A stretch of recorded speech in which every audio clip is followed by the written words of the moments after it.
thought it would be nice just to have a little walk along the woodland bank, which is looking so pretty as all the ferns are just beginning to unfurl. I don't know what the light is like here, so if it's bad I apologise. But you can see some of this amazing new red foliage coming up from some of the different ferns. It's really been such a success. Kat did such a lovely job with volunteers terracing this and planting out all these glorious ferns. It's really good spot for the ferns. We keep it wet enough with the leaky hose. Just seems to be flourishing, which is just really lovely. Sorry for overusing the word lovely. And then here in the fourth bed we've got the Solanaceae. That's the potatoes, potatoes and tomatoes, and there are other members of that family as well, such as deadly nightshade. So you can see the 4-crop rotation that we're practicing in these 4 beds. So I'm in the lower garden now and looking at the Udolph border, and you can see just because of the warm weather everything's coming on so quickly, and whilst it's not in its full glory yet, you can see just how much promise there is. Similarly, we've got the dye garden as well. Everything's coming up. See the irises at the back there, amazing, the wallflowers have just gone on flowering as well, so that's all lovely. A few wood pigeons enjoying a little trek around our meadow. I hope they're not doing too much damage. And then moving on, we've got pretty immaculately weeded onions and garlics here, with the leaky hose visible, and then the broad beans here, which are a bit younger than some of the other broad beans. So this is our legumes bed. Broad beans here, and then various edible peas coming up pretty nicely here too. And then in the bed beyond, which I'll just walk to, in the yellow bed here, we've got the brassicas. We've got massive pak choi grown by Chen Mei, which is under this Enviromesh frame, which is designed to keep the cabbage white and other winged predators out. And then you've got your other cabbages and other brassicas further down the bed. So I'm in the lower garden now and looking at the Udolph border, and you can see just because of the warm weather everything's coming on so quickly, and whilst it's not in its full glory yet, you can see just how much promise there is. Similarly, we've got the dye garden as well. Everything's coming up. See the irises at the back there, amazing, the wallflowers have just gone on flowering as well, so that's all lovely.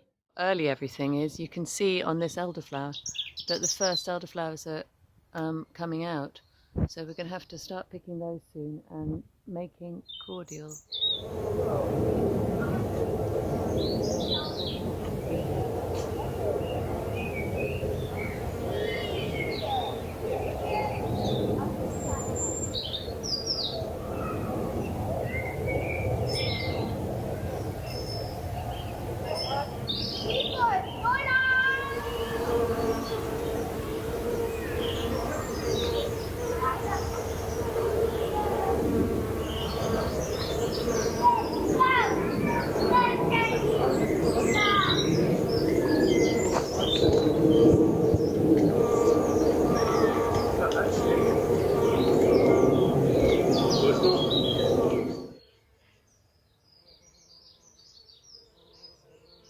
So I don't know if my microphone's good enough to pick up the sound of the buzzing, but it's incredibly audible to me, and you can see all these bees here feeding on the comfrey, which is just lovely. They've been guzzling away all day, you know, maybe some of these are honeybees, I'm afraid. I am not sufficiently qualified, but David could comment on it, and maybe these honeybees will be going back to the hives. I can see that's a different type of bee.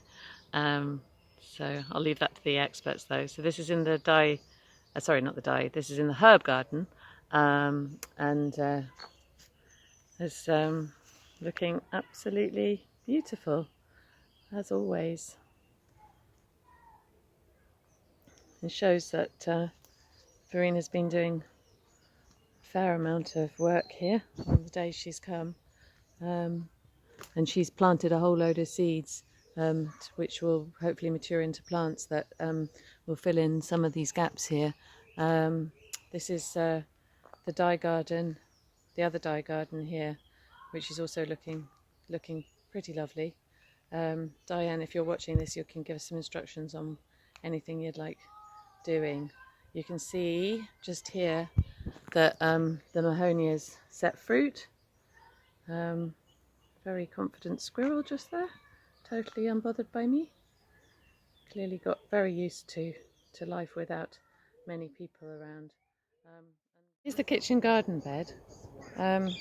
She's obviously been fairly well. The nematode treatment, which we've tried to protect the little young lettuces, hasn't been 100% successful. As you can see, quite a few of them have been munched here, which is bloody irritating.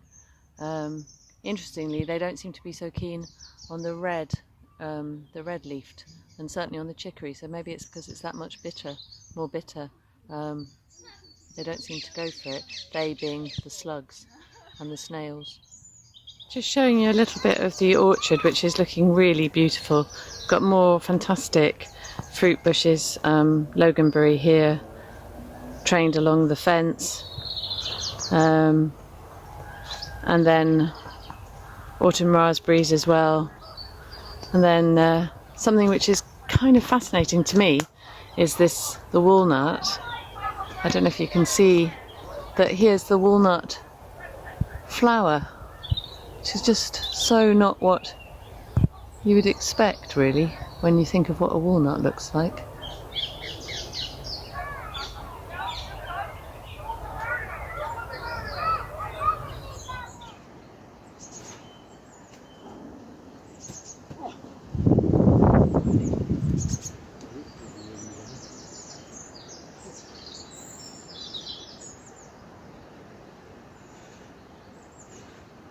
So here's the pigeons again. He's got something in his...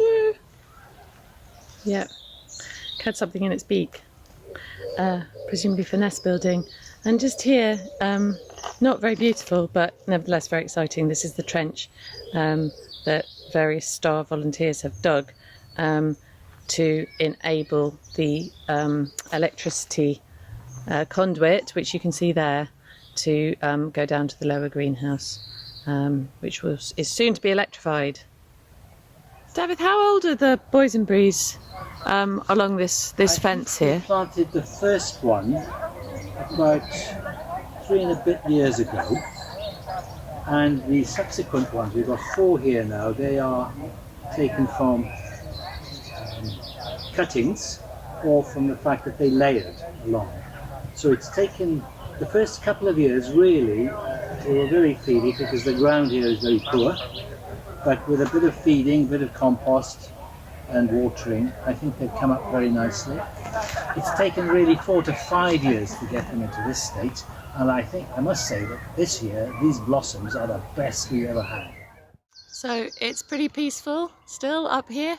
Squirrels, you know, up in the sycamores, having a nice time as usual, and just showing you really the upper 8 crop here. And you can see we've got like loads more mature broad beans here, which are going to be, well, the flowers are going to become beans very, very soon, it looks like here. That's lovely. Brassica bed in the middle of being planted out under the mesh as well. Then you've got your onions and garlic here. This bed's not yet planted. And then got all your little seedlings coming up here. This is spinach all along this bed. And then in here we've got other young, I think, is this beetroot? Chard.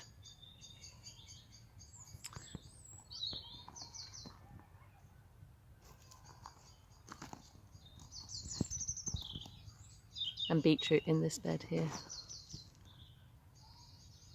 So it's a bit of a problem that we have got quite a lot of weeds coming through as well, but we'll get going on that soon. And then this is our stock bed here.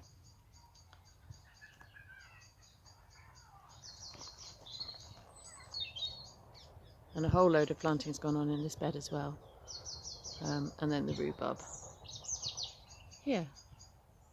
Molly was walking, all in a shower of rain. She's sheltered in a green bush, her beauty to save, and with her apron thrown over her, he mistook her for a swan, and he shot her and he killed her by the setting of the sun. Home ran young Jimmy with his dog and his gun, saying, "Uncle, dear uncle, have you heard what I've done? I met my own true love. I mistook her for a swan, and I shot her and I killed her by the setting of the sun." Up spoke old uncle with his locks hanging grey, saying, "Jimmy, dearest Jimmy, don't you run away. Don't leave your own country till the trial does come on, for they never will hang you for the shooting of a swan."